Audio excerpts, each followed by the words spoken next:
성부와 성자와 성령의 이름으로. 은총이 아득하신 마리아님 기뻐하소서. 주님께서 함께 계시니여 은중의 복되시며 태중의 아들 예수님 또한 복되시나이다.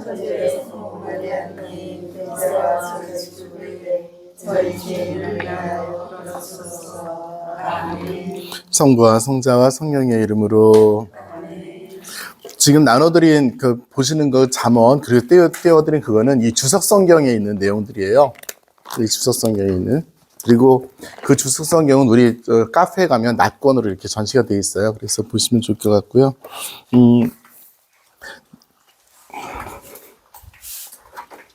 주석 성경이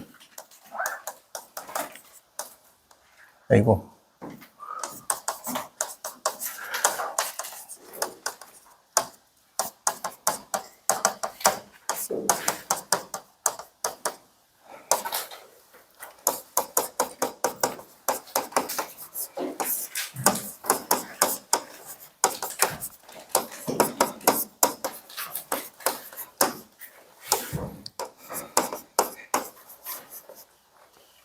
주석 성경을 보시면 이런 구조로 되어 있어요. 그래서 설명이 성경 전체에 대한 설명이 있고요. 주석 성경을 보시면 그다음에 구약에 대한 설명이 있고 신약에 대한 설명이 있어요. 그래서 구약 성경 맨 앞에 구약에 대한 설명, 신약 성경 맨 앞에 신약에 대한 설명이 있고 그다음에 구약도 보면 오경, 시서, 지혜서, 예언서 뭐 이런 식으로 나눠져 있죠. 그런 것들에 따라서 또 설명이 또 있어요. 복음, 신약도 마찬가지로 복음, 사도행전에 대한 설명, 바오로서관에 대한 설명 이렇게 되어 있고요. 그 다음에 이제 각 권에 대한 설명이 있어요. 그리고 나서 각 권이 시작이 돼요. 예를 들어서 창세기 뭐 이렇게 나오는 거거든요. 근데 낫권 성경을 사시면 예를 들어서 우리가 창세기를 샀다 그래봐요. 그러면 이게 일일이 다 들어있어. 성경에 대한 설명, 구약 성경에 대한 설명, 카테고리에 대한 설명, 창세기에 대한 설명 이게 다 있는 거야. 그러니까 우리 옥중서관이라고 하면 어떻게 될까요? 옥중서관은 성경에 대한 설명, 그 다음에 그게 신약성경이잖아. 신약성경에 대한 설명, 그 다음에 여기 옥중서관에 대한 설명, 그 다음에 하나하나 4권이잖아요. 다 돼 있어요. 그래서 저기 보면 그 시편이잖아. 시편도 보면 이게 있고 이게 있고 이게 있고 시편에 대한 설명 이렇게 앞에가 다 낱낱이 들어있어서 각 권을 사서 모아놓으면 이만큼 두꺼워지는 거라. 이 한 권이. 지금 제가 나눠드린 것은 요 각 권에서 잠언에 대한 설명이에요. 이 앞에 것들을 다 빼고. 그러니까 나중에 혹시 주석 성경을 참고하실 일이 있거나, 제가 진짜 정말 죄송하지만 할 수 있으면 주석 성경을 사세요. 살려면 그리고 이 버전으로 사.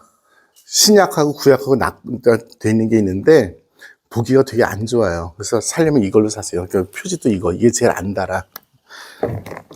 비싸요. 그래서 제가 감히 말씀 못 드리겠는데 어쨌든 간에 이걸 사시고 열심히 밑에, 그러니까 습관적으로 성경을 읽으면서 밑에 각주를 계속 비교하고 확인하면서 보세요. 그러면 굉장히 도움이 많이 될 거라. 오셨어요? 전이 봐봐. 자세가 돼 있잖아. 주석 성경인 줄 알았더니 성경이네. 잘못 봤어요. 네, 그렇습니다. 그래서 아니, 정민님, 뒤에 언니 안 보여. 좀 이제 한 칸 옆으로 가. 인간적으로 키도 큰 양반이, 장막도 이렇게 늘어놓치는 진짜 뭐니까.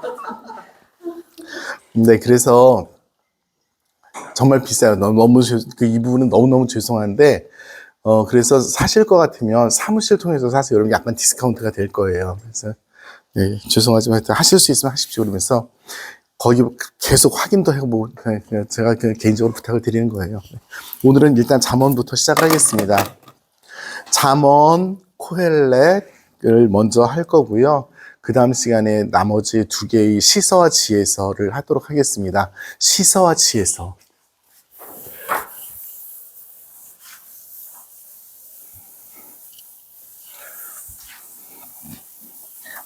이게 말이 좀 이상한데 성경을 집대성한 분들도 이것 때문에 정말 고생 많이 했을 거예요. 왜냐하면 성경 말씀이라고 다 전해지긴 했는데 공통점이 없는 조각조각으로 말로 아니면 종이 조각으로 전해진 것들을 모아가지고 하나의 어떤 책을 만들어내야 되는 거야. 그러니까 이게 퍼즐 맞추는 건 퍼즐은 그 자리에도 있지 그게 아니에요. 그 자리를 맞춰 나가야 되는 거라. 그러면 그 퍼즐 같은 그 조각들을 갖다가 어떤 순으로 배치를 설정을 해야 되고 해야 되는가? 시대별로 제일 오래된 게 뭐다? 할 수 있죠. 시간처럼. 근데 보면 이게 안 맞아. 그러면 이거는 메소포타미아 지방에서 온 거다. 이건 이집트에서 온 거다. 했어. 근데 또 안 맞아. 왜냐하면 시대를 막 이렇게 뭐 머리가 아파 죽겠는 거야. 그럼 주제별로 하자. 사랑이란 무엇인가? 이별이란 무엇인가? 죽음이란 무엇인가? 하자. 그랬더니 이것도 또 너무나 어려운 작업이에요. 이런 것들이 모여져 있는 것이 시사와 지혜서입니다. 그건 와중에 그래도 쉬웠던 게 시편이야. 시편은 기도드리고 그래서 잘 모여져 있는 형태였고 오랫동안 이스라엘 사람들이 학습하면서 기도를 했던 책이기 때문에 뭔가 그래도 이건 이렇게 그 순두부 끓여보셨죠? 그럼 막 젓다 보면 알갱이가 슬슬 생기기 시작하잖아. 이런 것들이 좀 시편은 보이는데 얘는 아무리 끓여도 그냥 맹탕인 거라. 막 타기만 해 이쪽에서. 그러니까 너무너무 고통스러운 작업을 했을 거라고 저는 생각이 들어서 아마 시편 성경을 집대성하신 분들, 신명기 학파들이 얘 때문에 제일 고생했을 것 같아요. 제 생각으로는. 자, 나 성경 지도 하나. 자, 지금부터 비옥한 초생딸을 찾겠습니다. 시작.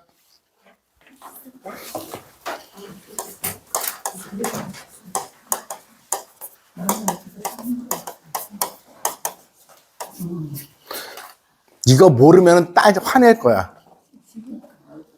네, 빌려서 쓰세요. 그리고 원어치만 하면 돼. 가만있어 봐. 내 거 가져가서 자기 이름 쓰기 없기. 그래서 가져가기 없기. 아무 말도 안 했어. 누가 그랬다고 그랬어? 얼른 찾아. 비옥한 초생딸.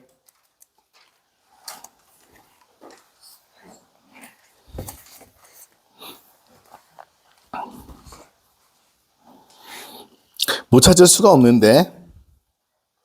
몇 번 지도에 있어요? 달달달 볶아야지. 몇 번 지도에 있어요? 3번 좋습니다. 오, 역시 정민이 화이팅. 네, 3번 지도 어디가 비옥한 초승달이에요?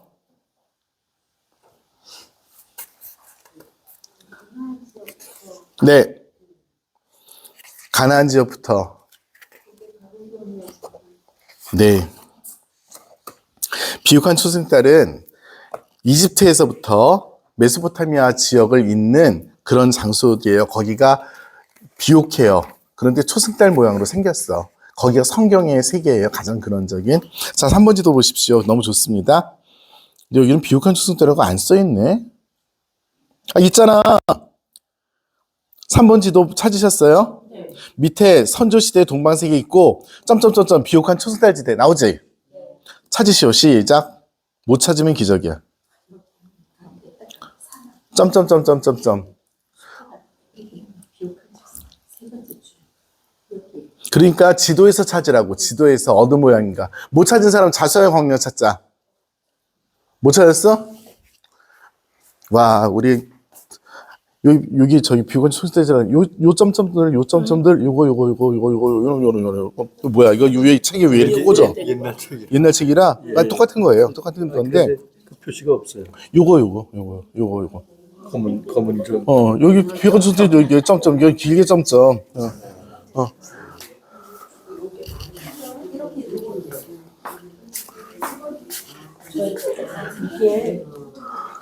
이거는 좀 인간적으로 알아줘야 돼. 아니, 그 성경을 공부하는 자로서 이 비옥한 초승달지대를 모르면 안 되지. 정춘모님 뭐? 아니요? 오케이. 약과 다 먹었어요? 이 정도는 약과지. 그냥 해. 자, 그래서 잘 보세요. 여기에 몇 개 문화권이 들어가 있는가를 확인해 보겠습니다. 고대 4대 문명이 있죠. 고대 4대 문명 중에서 어떤 것들이 들어가 있어요? 이집트 문명과 메소포타미아 문명이 들어가 있죠. 인도 문명이 들어가 있어요? 없어요? 없죠? 황허 문명 안 들어가 있죠. 여기서 가장 중요한 문명, 이스라엘에게 가장 중요한 영향을 미쳤던 문명은 당연히 메소포타미아 문명입니다. 그리고 나서 그 다음에 이집트 문명이에요. 그래서 이 비옥한 초승달지대는 꼭 알아두시기 바랍니다. 누가 봐도 그렇게 생겼잖아. 보면 바빌론 제국 나오죠. 바빌론 제국은 두 번에 걸쳐서 바빌론이라는 이름의 나라가 세워져요. 그래서 고바빌론이 있고 신바빌론이 있어요. 고바빌론은 우리가 잘 알고 있는 하무라비 법전 뭐 이때 나왔던 그때이고, 이 나라가 없어졌다가 언제 다시 생기냐 하면은 기원 후 6세기, 7세기 이때 생겨요. 그러고 나서 이 나라가 다시 조금 있다가 페르시아에 의해서 멸망을 해요. 그게 신바빌로니아예요. 남쪽 유다 왕국을 멸망시킨 바빌론 제국은 신바빌론 제국이고, 고바빌론 이 제국은 청동기 시대 초입에 있었던 그 제국입니다. 그러니까 성경 역사에서 영향을 주었던, 가장 기본적으로 과거에 선사시대에 영향을 주었던 것은 고바빌론 문명이고요. 이스라엘 역사 안에 영향을 주었던, 이스라엘 멸망시키고 유배를 해갖고 했던 것은 신바빌론 제국이에요. 오케이? 같은 동네예요. 네, 네. 그래서 이 비옥한 초승달지대에서 우리 성경이 시작되었다고 해도 과언이 아니에요. 성경은 이스라엘에서 시작된 것이 아니라 바빌론 제국에서 시작되었다고 해도 과언이 아닌 것이, 이스라엘 사람들이 자기들 신앙의 첫 조상을 누구라고 얘기를 해요? 아브라함이죠. 아브라함이 어디 사람이에요? 우르 사람이죠. 자, 지도에서 우르를 찾습니다. 출발, 시작. 찾았어? 어디야? 아니, 지금 우리 지도에서. 우리가 보고 있는 세 번째 지도에서 찾으라고.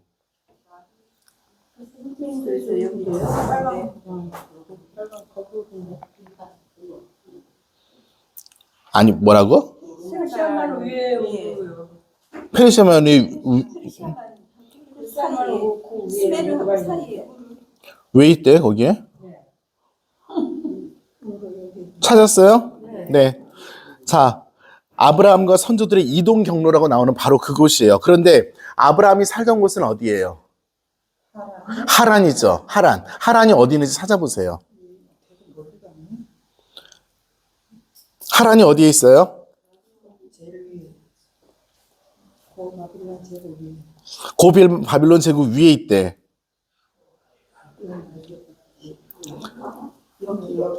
여기에 있대요. 자, 우르와 하란 못 찾은 사람 옆에서 알려주거나 거수. 자수와의 관계 찾자. 빨리 손 들어. 5초. 아유.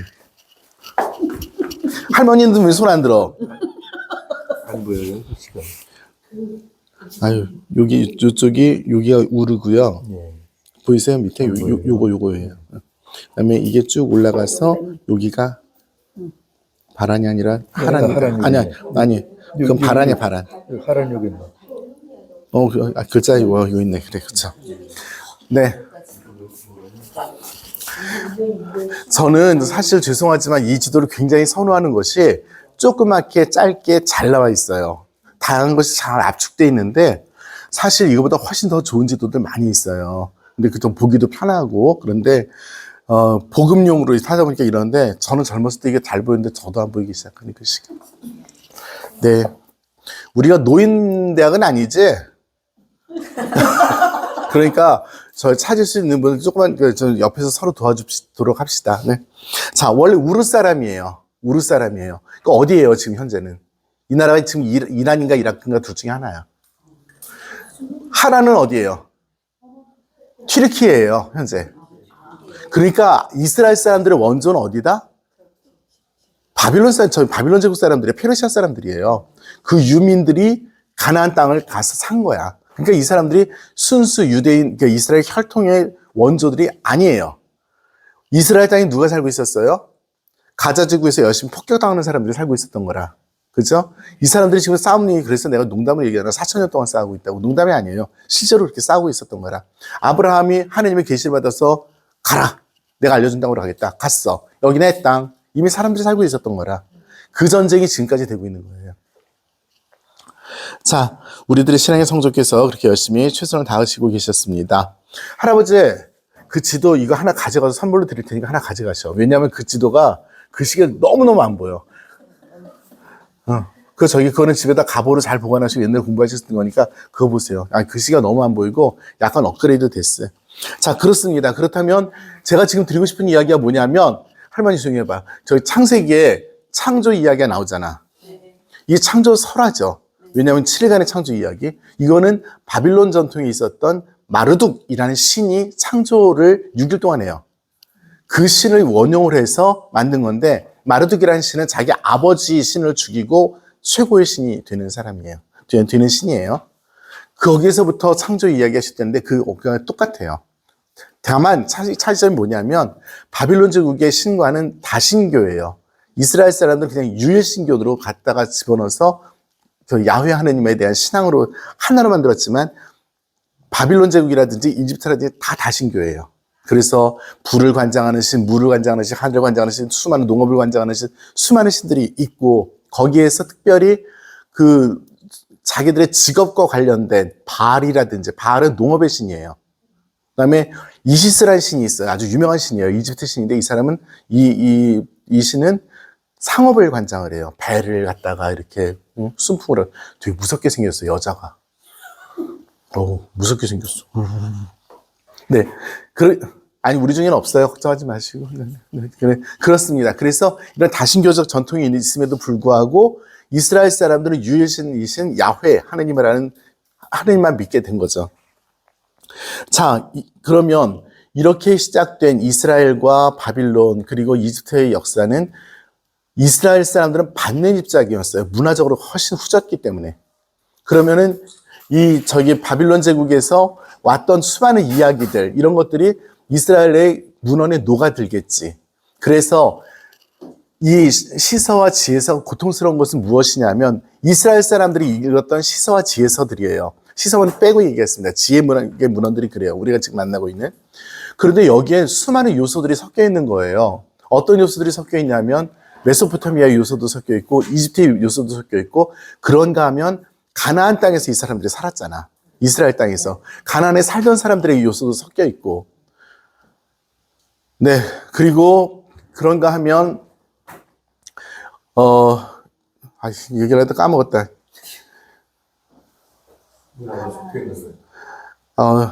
가나안에서 그 사람들이 살았던, 이스라엘 사람들이 살았던 자생적인 지혜, 신앙도 섞여 있고, 이런 것들이 다 복합적으로 되어 있는데, 지금 이 코헬렛은 시대가 또 어느 시대냐면 그리스 시대예요. 그리스 문화의 영향을 굉장히 많이 받아요. 그런 상황에서 이 그리스 문화는 또 완전히 달라요. 그리스는 이때 나라가 망했어요. 로마 제국에 의해서. 그 융성한 문화를 가졌던 이스라엘이 그 문 연 거예요, 만 거예요? 열 거면 열고 말 건 말고.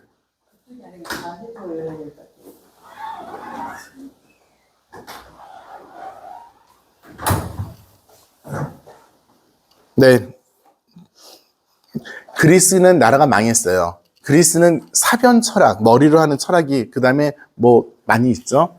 저희 그리스 철학 잠깐만 짧은 걸로 얘기할게요.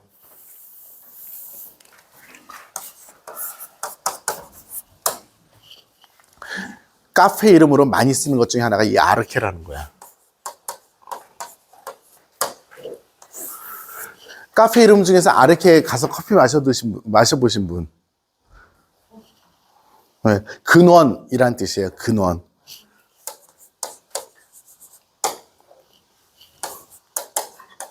이거 아니에요. 아르코는 달라요. 이건 석유회사 이름이고, 그 다음에 아취라는 뜻이에요. 그리스, 이탈리아 말로 아르케입니다. 이스라엘 사람들이, 그리스 사람들이 굉장히 노력했던 것 중에 하나는 사변 철학으로서 모든 것의 근원이 무엇인가. 멋있죠? 모든 것의 근원이 되는 것이 무엇이에요? 이 사람들 발견한 것이 4가지 원소죠. 물, 불, 뭐 이런 것들. 네. 이런 것들, 네.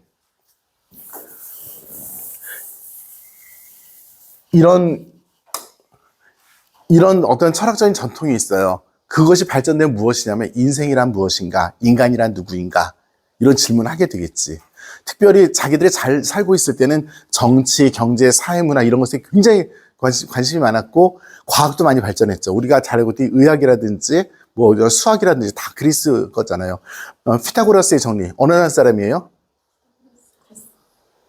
그리스 사람이죠. 아니요. 유클리드. 그리스 사람이잖아요. 네? 유레카 하는 게 그거잖아. 등등등등. 뭐, 히포크라테스의 선서. 어느 나라 사람이에요? 그리스 사람이에요. 나이팅게일의 선서. 어느 나라 사람이에요? 영국 사람이지, 나이팅게일은. 아유. 아유. 주님, 두드려라. 두드리고 있습니다. 네, 그렇죠. 나이팅게일은 최근 사람이죠. 히포크라테스하고 맞춰놓기 위해서 간호사들 선서하기 맞기 위해서 맞춰놓은 거지. 네, 그렇죠. 네. 자, 그리스, 나라가 망했어요. 그러니까 이 사람들의 사변적인 인생이란 무엇인가? 해보니까 별것더라. 여기에서 이 아르케가 중요한 게 아니라 나라가 망한 그리스에서 크게 두 가지 흐름이, 이거는 굉장히 중요한 흐름이니까 알아두세요.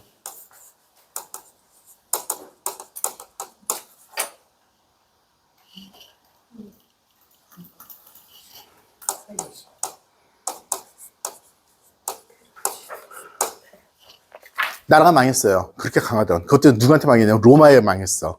로마는 군대밖에 없어. 야만인들이야. 인생이란 무엇인가? 국가란 무엇인가? 도대체 내가 삶의 의미를 어디에서 추구해야 되는 거야? 인생 볼 거 없다. 헛되고 헛되다. 세상만사 헛되다. 코엘렛은 말한다. 세상만사 헛되다. 어디서 나와요? 이 분이?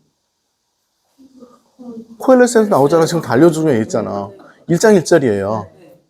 그쵸? 노세 노세 젊어서 노세 잘 먹어라 잘 살아라 친구하고 잘 지내라 인생 별거 없더라. 그런 의미의 쾌락주의예요.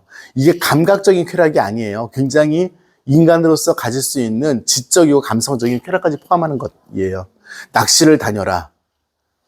낚시 갈 사람.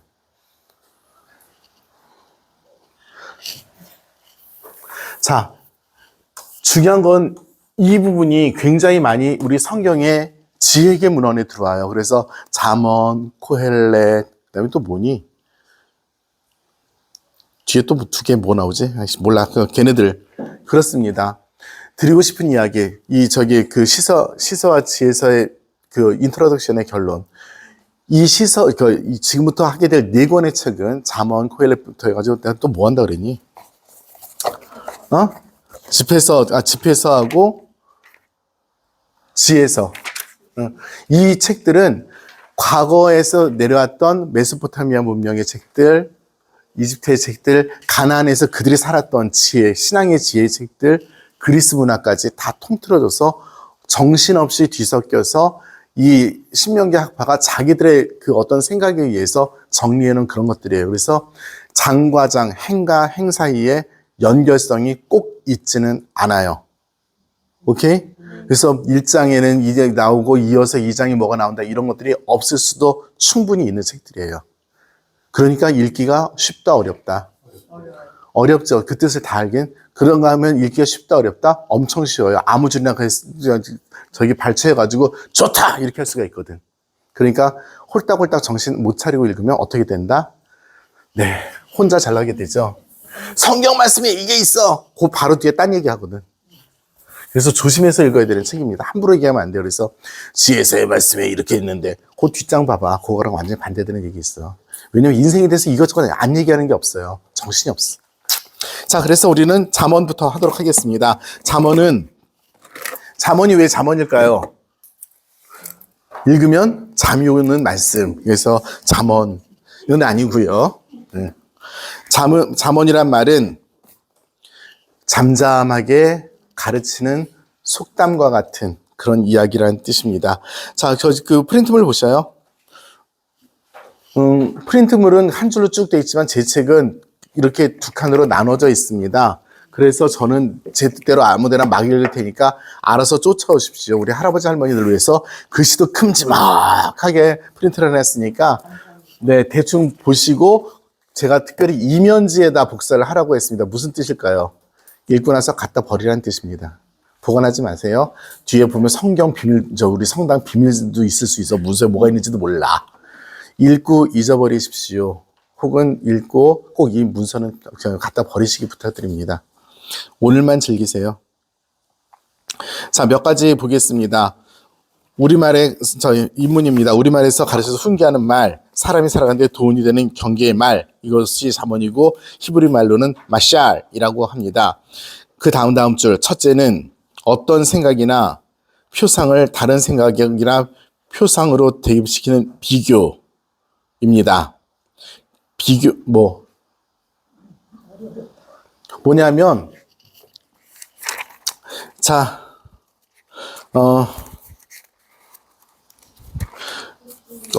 그냥 되게 쉬운데 1장 7절 보세요. 1장 7절. 주님을 경외하면 지식의 근원이다. 그러나 미련한 자들은 지혜와 교훈을 없인 여긴다. 바로 대조돼서 비교 나오잖아. 이 얘기요. 뭐 어려워. 이 설명이 어려워서 아니 그래도 우리나라 말이잖아. 프랑스 말 아니고. 비교합니다. 그래서 두 개의 생각을 같이 똑같은 거를, 그러니까 우리는 착하게 살아야 한다. 착하면 복을 받는다. 이렇게 얘기할 수도 있지만 우리는 착하게 살아야 한다. 비록 나쁜 놈들이 나쁜 짓을 하더라도 이렇게 할 수도 있는 거예요. 똑같은 이런 두 개의 대칭이 정으로 나올 수도 있고 반으로 나올 수도 있는 거예요. 그런 식의 문학입니다. 별로 중요하지 않아요. 자, 그 몇 페이지인지 모르겠는데 잠언 이해 열쇠. 가만있어 보자. 어디 갔냐? 이거 좋다. 두 번째 페이지 보세요. 두 번째 페이지 좋네. 두 번째 페이지. 그 프린트볼의 두 번째 페이지. 그 두 번째 가운데 구약성경의 잠언은 아까 말씀드렸듯이 메소포타미아 문명, 이집트 문명, 비옥한 초생태자 지역에서 속했던 지혜 문학에 속한다. 그리고 이스라엘에서도 지혜가 있었다. 그 밖에도 수메르, 아시리아, 바빌론 이런 그 비옥한 초생태자 지역의 것들이 있다라고 이야기를 합니다. 자, 그 다음 페이지, 세 번째 페이지 넘기세요. 잠언은 이해의 열쇠입니다. 상호 유사성과 직접적인 영향에도 성경의 잠언은 단순히 국제 문학이라고 말할 수는 없다. 다른 지혜 문학과 마찬가지로 잠언 역시 보편적인 생각을 가졌지만 이스라엘 고유의 산물임이 분명하다. 이스라엘 고유의 산물이라는 뜻은 무엇이냐면 다른 나라의 이야기를 들었어요. 그걸 갖다 이스라엘식으로 각색을 해요. 한 번씩은. 그래서 우리가 읽기에 그냥 막 난잡한 것이 아니라 한 번은 그래도 이스라엘 사람들이 읽었을 때 그렇지 라고 하는 건데 이걸 왜 했을까요? 각색을. 당연히 교육적인 목적으로 했겠지. 교육적인 목적으로. 잠언은 이스라엘 임금 다윗의 아들 솔로몬의 잠언이라는 데서 시작합니다. 이스라엘의 임금이고 지혜의 왕 다윗의 아들이라는 두 가지 것을 사용했다는 것에 대한 설명이 그 밑에 나와 있는데 그냥 우리가 알아들을 수 있는 그런 얘기들입니다. 별로 이렇게 중요하지 않은 내용들이에요. 하지만 중요한 것은 무엇이냐면 이 사람들이 이 잠언을 놓았을 때 이스라엘 전통 안에 있었다는 것을 강조하기 위해서 그리고 가장 지혜로운 솔로몬의 이름을 빌렸다는 것에서 이스라엘 사람들의 작품인 거죠. 그리고 이스라엘 사람들을 위한 작품이에요. 어떤 형태의 이야기를 수집했다 하더라도 그것을 한번 이스라엘 사람들을 위해서 신학적으로 재구성했다는 이야기입니다. 네, 그런 이야기들이고요. 그 다음 페이지 보세요. 그 다음 페이지. 네. 잠언의 수집가, 세 번째죠. 잠언의 수집가는 이 작품을 내놓으면서 솔로몬의 아들이었음을 하고 있다라고 하는데 밑으로 쭉 내려가면은 숫자 나오죠. 16장, 10절, 15절 찾기 쉽죠. 찾았어요? 그 밑에 주면 다운표로 신탁 이런 게 있죠. 네. 동그라미 쳐놓았어요. 신탁. 그 다음에 그 아래줄에 예언자 써있죠? 안 써있어요? 네. 네. 이런 것입니다. 신탁이 뭐예요? 하나님께서 계시하신 맡기신 말씀이죠. 예언자는 뭐예요? 하나님의 말씀을 듣고 전하는 거죠. 그래서 이 잠언이라고 하는 것은 단순하게 지혜를 나열해 놓은 것이 아니라 이러한 기능이 있다. 이스라엘 사람들에게는 있다라는 것을 이야기를 합니다. 빨리빨리 지나갑니다. 그 다음 페이지 보세요. 구성이라는 거 있습니다. 자, 요거는 제가 한 줄씩 다 읽겠습니다. 이유는 뭐냐면 여기에 그 주제들이 있기 때문에 그래요. 잠언에서 이야기하는 주제들이. 잠언은 앞으로 전개될 내용을 설명하고 1장 1절의 표지를 정당하는 짧은 머리글로서 시작합니다. 어쩌고 저쩌고. 그래서 잠언은 다음 세대를 위한 책입니다. 즉 지금 유배당하고 있는데 젊은 사람들이 이스라엘을 알아야지. 그래서 그들이 알 수 있는 말과 표현으로서 있는 책입니다. 2번 잠언은 그 머리글 다음에 9개의 모음집으로 구성되어 있다입니다. 그러니까 신명기 학파가 이 9개로 나누는 작업을 한 거죠. 그 고생 많이 했을 거예요, 진짜. 세 번째, 9개 중에서 첫 번째입니다.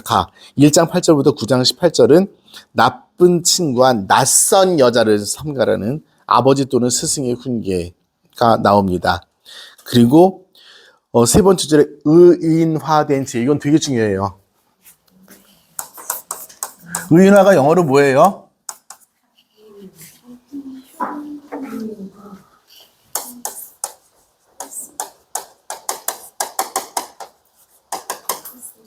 인격화라는 뜻이에요.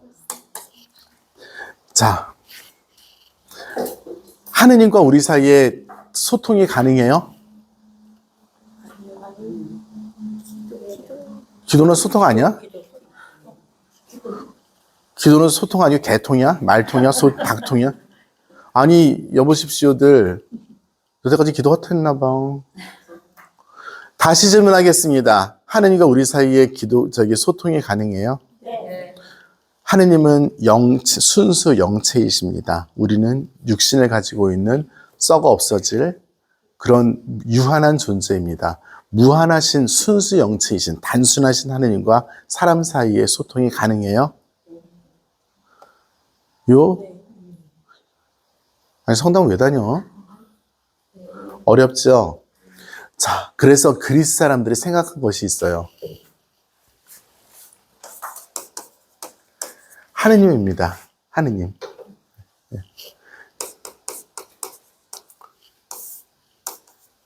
한 이론이에요.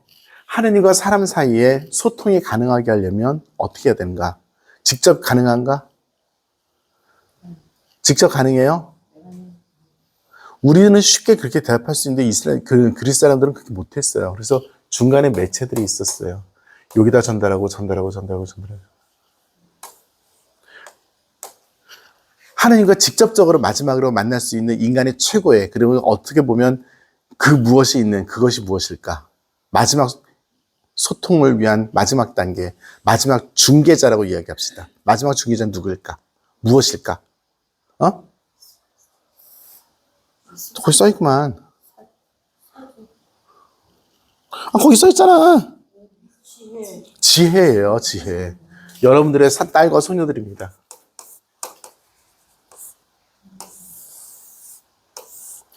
그래서 지혜계 문헌에 보면 지혜가 인격화돼서 의인화돼서 나오는 데가 한두 군데가 아니에요. 지혜가 말을 하고 지혜가 무엇을 드러내고, 그래서 지혜계 문헌인 거라.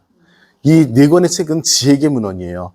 지혜가 인간 이상의 최고의, 이상을 넘어서는, 이거는 지혜라고 한다는 것은 이성적인 차원을 넘어서는 그 무엇이잖아요. 무엇인가 깨달음이 있는 것들이잖아. 지혜가 그래서 의인화되어서 나타난 책이 지혜서예요. 나중에 보면 지혜가 모든 행동을 해요. 어느 나라 영향이라고 이것이? 그리스 문화. 복음서 중에서 그리스 문화의 영향을 가장 많이 받은 책은? 4개의 복음서 중에서 그리스 문화의 영향을 가장 많이 받은 복음서는? 복음서!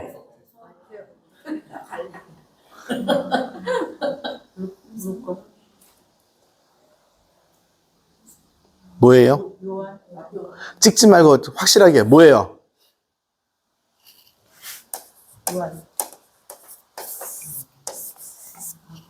한 처음에 지혜 자리에다 그대로 말씀을 집어넣어요. 지혜 자리에다 그대로 말씀을 집어넣어요. 말씀은 하느님의 또 다른 자기 자신이에요. 그것이 그 말씀이 하느님으로서 분출되어서 이 세상에 왔어요. 그래서 이 말씀이 완벽한 중개자예요. 오케이? 요한계 문헌을 내가 정말 하고 싶은데 지금 요한계 문헌을 하고 있기 때문에 동종산업을 하면 안 될 것 같아서 내가 안 한 건데 정말 요한계 문헌을 가르쳐 주고 싶어요. 옥중서원으로 튼 이유가 요한복음을 할 수가 없어서 그런 거예요.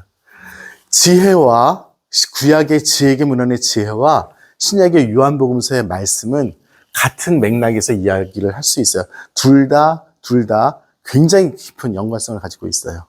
네, 나중에 기회 되면 한번 이걸 말씀드리도록 할게요. 나름 재밌지? 네. 성경 재밌다니까. 자, 그래서 나쁜 친구와 낯선 여자를 조심하라는 지혜 이야기가 처음에 나옵니다. 의인화된 지혜입니다.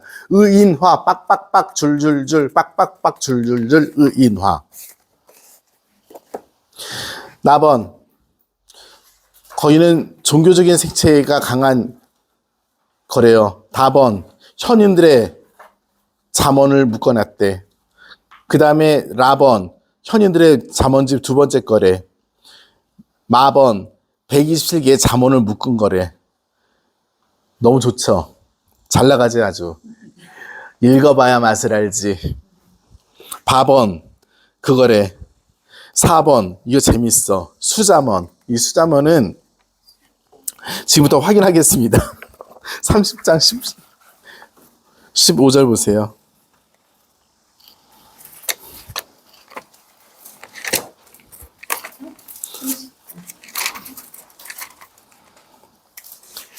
이거 겁나 재밌어. 나만 재밌나 봐.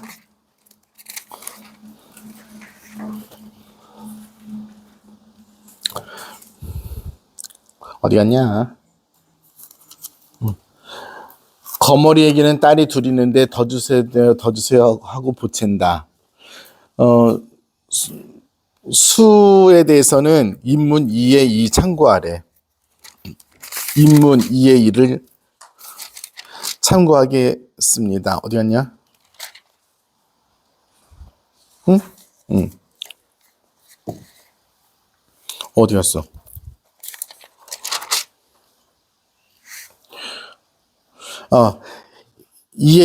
지금, 우리 보고 있는 거 이거구나. 오케이. 수자문이라고 부르는 부분입니다. 수자문은 수의 점진적 나열, 곧 뭐 더하기 1의 형식으로 계속 이렇게 점진적으로 되어 있다는 것입니다.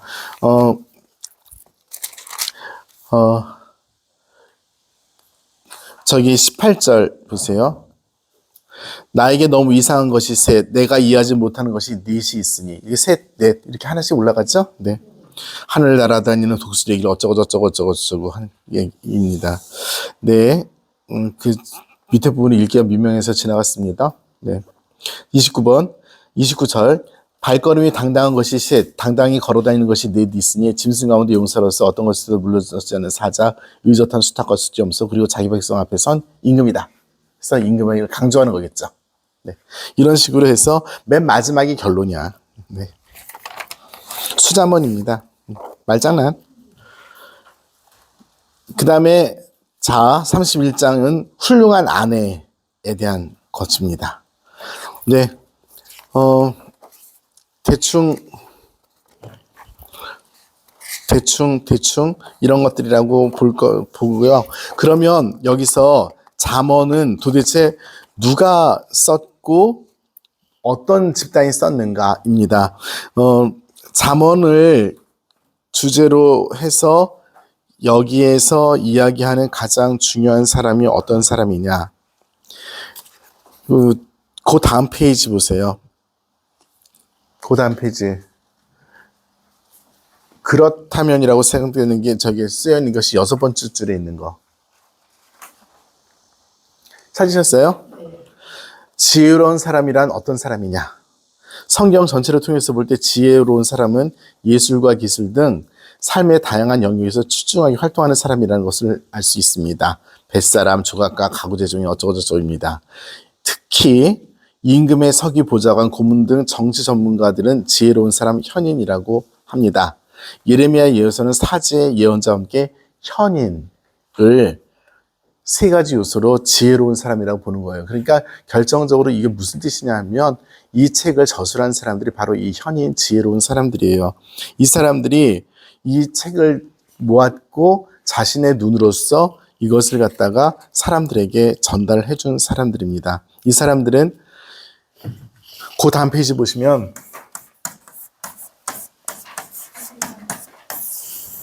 이거는 알아두세요.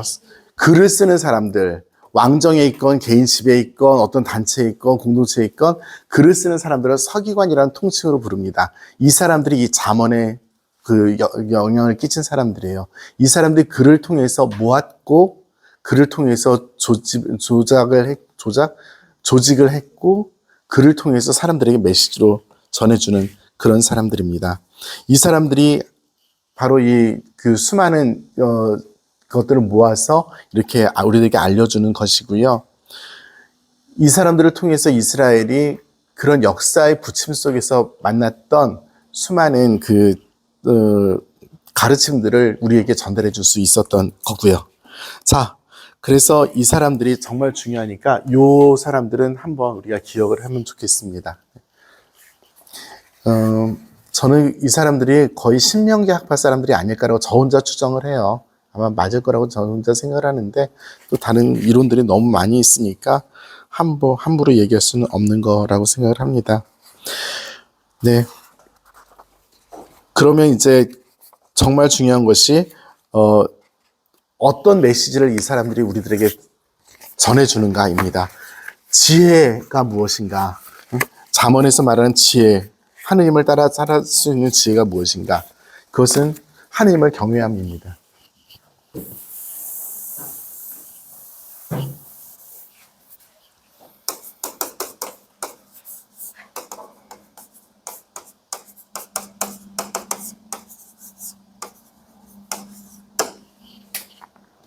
질문 드리겠습니다. 하느님은 숨어 계십니까?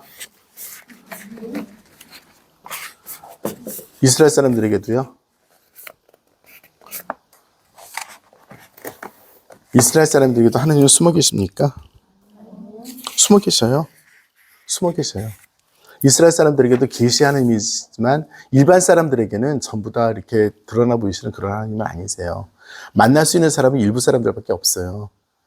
모세가 만났고 예를 들어서 엘리야가 만났고 나머지 사람들은 그냥 하나님께서 하나님의 말씀을 전달한 걸 가지고 그냥 버벅거리면서 사는 거예요. 그리고 그 중간에 하나님 말씀이 이어나가고 해석해 주는 사람들이 있고 설명해 주는 사람들이 있으니까 그 사람들 말이 그러려니 하고 하는 거고 그렇게 살아갔어요. 하느님은 우리들에게 무서운 분입니다. 언제 어떻게 나타나서 벌 줄지 모르시는 그런 분들이기도 합니다. 하느님을 두려워한다는 것이 무엇일까? 하느님을 두려워하는 것이 거기 보면은 지혜의 시작이고 지혜를 거룩한 분을 아는 것이 곧 예지다라고 이야기를 합니다. 이 경외심은 바로 지혜의 가장 중요한 요체예요. 지혜서에서 이야기하고 지혜의 문헌에서 이야기하는 그것입니다. 그러니까 하느님을 두려워하면서 살아라예요. 그냥 간단하게 얘기하면 하느님을 두려워하면 어떤 일이 벌어져요? 도덕적으로 잘 사는 것 굉장히 중요해요. 도덕적으로 잘 사는 것. 이미 이스라엘은 율법을 지켜가면서 자기들 나라를 가지고 어떤 땅에서 어떤 지역에서 하나님을 경배하면서 살 방법은 없어요. 나라가 쫄딱 망한 상태이기 때문에. 그런데 그 하나님께서 바로 벌을 주셨기 때문에 이런 일이 벌어진 거거든. 그러니까 어떻게 해야 돼? 잘 살아야 돼요. 그래서 잘 살기 위한 수많은 충고들이 들어있는 것이 이 지혜서 잠언입니다. 그래서 그냥 어디를 읽어도 그런 눈을 가지고 보시면 좋겠고, 이거 한마디에 이렇게 목숨 걸고 읽지는 않으시면 하는 바람입니다. 왜냐하면, 아까도 말씀드렸지만, 우리도 그렇잖아요. 경험적으로 보면 사람이 이야기를 할 때 어떤 상황을 놓고 봤을 때는, 그때는 이렇게 대답하고, 어떨 때는 이렇게 대답을 하잖아요. 근데 둘 다 맞을 때가 많잖아. 유다교회는 자문이 좀 없어요. 유다교회? 이거 아마 없을 거예요, 여기. 없나? 그리스어 문화니까 없을 가능성이 있네. 나 지금 다 못 외워가지고. 네, 그렇습니다. 그래서 이런 것을 놓고 보면 좋겠고, 그러면서도 이스라엘 사람들이 이 잠언을 통해서 강조하고 싶은 것은 무엇이냐 하면 이스라엘을 잊지 마라도 있습니다. 이스라엘을 잊지 마라. 원천인. 그래서 예루살렘 성전, 예루살렘에 살았던 계약 공동체의 모습, 지금 유배 시절이니까 잊지 말고 열심히 살아라 라고 이야기하는 것들입니다. 유배 시대에 쓰여졌어요. 유배 시대 책은 쓰여졌습니다. 제가 그냥 몇 군데만 그냥 막 하도록 하겠습니다. 7장 보세요. 이 부분 중요하기 때문에.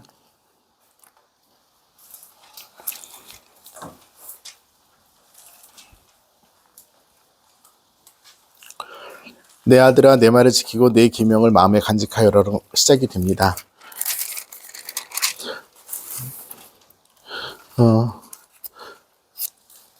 잠깐만요. 8장입니다. 8장 죄송. 8장. 지혜가 부른다. 아까 말씀드렸듯이 의인화된 거죠. 지혜가 부르고 있지 않느냐. 지혜는 예언자나 율법 교사가 아니라고 밑에 써 있습니다. 각주. 지혜는 하나님의 말씀을 듣고 살았던 경험들이고, 네, 하나님을 제대로 볼 수 있는 해안이기도 합니다. 슬기가 목소리를 높이고 있지 않느냐. 지혜가 언덕이 거리가 내려다 보이는 곳에서 네 거리에 서 있다 해서 삶의 반경 안에서 하나님의 지혜가 있다는 이야기를 하고 있어요. 12절 보세요. 나 지혜는 영리함과 함께 살며 지식과 현명함을 얻었다. 주님을 경외함은 악을 미워하는 것이다. 그래서 나는 교만과 거만과 악의 길을 사악한 입을 미워한다 라고 이야기하고요. 나에게 주언과 통찰이 있다 등등등등 이야기를 합니다. 자, 22절 굉장히 중요해요. 22절 굉장히 중요합니다. 주님께서는 그 옛날 모든 일을 하시기 전에 당신의 첫 작품으로 나를 지으셨다. 하느님께서 지혜를 제일 먼저 창조하셨답니다. 그 무슨 뜻이겠어요? 지혜를 통해서 모든 것을 만드셨다는 뜻도 됩니다. 요한복음에서 말씀을 통하여 생겨나지 않은 것은 아무것도 없고 라고 했던 부분도 기억하시기 바랍니다. 23절 나는 한처음 세상이 시작되기 전에 영혼으로부터 모습이 갖추어졌다. 시면이 생기기 전에 물 많은 샘들이 생기기 전에 나는 태어났다. 산들이 자리 잡기 전에 언덕들이 생기기 전에 나는 태어났다. 그분께서 땅과 들을 누리의 첫 흙을 만드시기 전에 나는 태어났다. 그분께서 하늘을 세우실 때 시면 위에 테두리를 정하실 때 나 거기 있었다. 천지창조 이전부터 있었던 거예요. 그분께서 위에 구름을 굳히시고 시면의 샘들을 어쩌고저쩌고 해서 31절 나는 그분께서 지으신 땅 위에서 뛰놀며 사람들을 내 기쁨으로 삼았다. 이건 거의 하나님이죠. 그렇죠? 네, 지혜가 그런 것입니다. 그래서 하느님의 말씀 따라서 이렇게 사는 사람들에게만 보여지는 그런 것들인 거죠. 그 다음에 뭐 굉장히 경험들이 많이 있어가지고 뭐 제가 굳이 하나하나 설명할 필요는 없을 것 같고요. 그냥 재미로 14장 펴세요.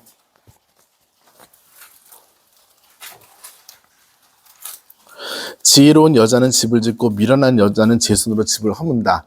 속담 맞아요, 안 맞아요? 속담이야. 그냥 속담이에요. 바른 길을 걷는 이는 주님을 경외하고 그릇된 길을 걷는 이는 주님을 없이 여긴다. 자, 위에 1절과 2절의 상관관계를 구하시오. 좀 더 쉬운 말로 할게요. 닮은 비를 구하시오. 아무것도 없잖아. 그렇죠? 이런 것들이에요. 그래서 모아놓은 거야. 그냥 열심히 모아놓은 거야. 어떻게 말할 방법이 없으니까 이건 솔로몬의 지혜의 부분이죠. 그냥 모아놓은 거예요. 아무 어떤 뭐가 없이. 네, 이런 것도 있다는 말씀을 드립니다. 네, 제가 마지막으로 잠언에서 말씀드리고 싶은 것 한 가지만 있습니다. 네, 어디 갔냐? 아유, 루무에로 가면. 네. 그 지혜는 남성일까요? 여성일까요? 여성이죠? 네, 여성형으로 쓰였어요. 그래서 여인으로도 많이 표현되고요. 아내로도 많이 표현됩니다. 그래서 그 잠언의 맨 마지막 부분에 31장 10절 보세요.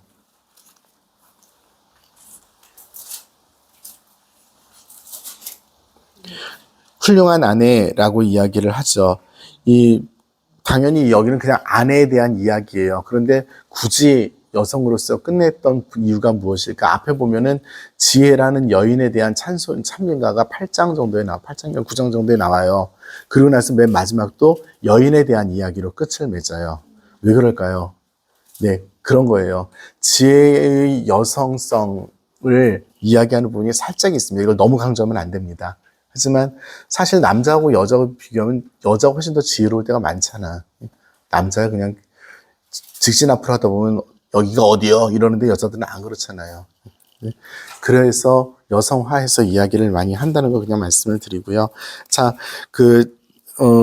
잠언에 대한 이야기는 여기 정도까지만 하겠습니다. 대충 지혜의 문헌이 이런 거라는 거 뭐 한번 맛을 보셨을 텐데 저는 정말 수박 겉핥기로 말씀을 드렸어요. 그래도 조금 도움이 되었으면 하는 바람입니다. 도움이 됐을까요? 네. 자, 그럼 코일렛 하겠습니다.